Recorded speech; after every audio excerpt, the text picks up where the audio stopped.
On a Monday morning, Sunny asked the narrator whether the weekly orders has been placed. Already irritated, the narrator replied bluntly. According to the narrator, all orders are scheduled ahead of time and are not manually placed every Monday. Despite having previously explained the ordering cycle to Sunny, she continued to ask the same questions, which only added to the narrator's frustration. Later, Sunny inquired about saliva injector. The narrator, even more annoyed, snapped back, seeing all the ordering dates were clearly written on the sheet. Instead of checking the sheet, Sunny kept asking. Sunny then reacted with visible hurt, telling the narrator not to use that kind of a tone. For a moment, the narrator felt guilty, only to question the validity of that guilt. Had Sunny listened the first 1,000 times, the tone wouldn't have changed. Why ask questions when the answers are already written? Why act upset when reminded to do one's basic due diligence?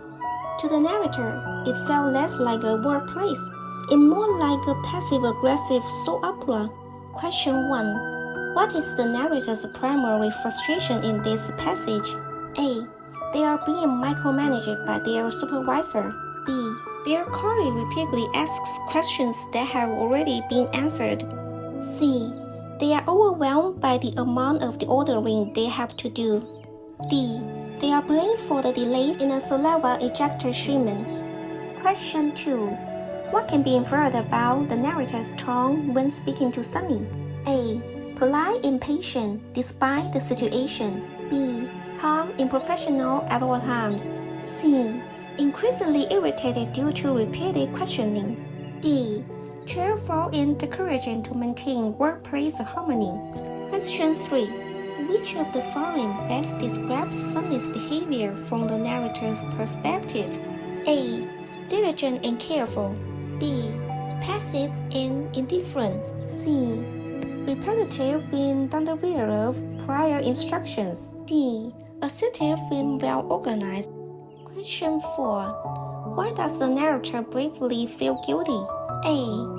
They realize they have made a mistake in the order. B. They remember Sunny had a personal issue that day. C. Sunny reacted emotionally to the narrator's tone. D. Their manager reprimanded them for being rude. Question 5. Which sentence from the passage best reveals the narrator's deeper emotion state? A. Sunny asked the narrator whether the weekly orders have been placed. B. The narrator replied bluntly. C. To the narrator, it felt less like a wordplay and more like a passive-aggressive soap opera. D. Sunny then reacted with visible hurt,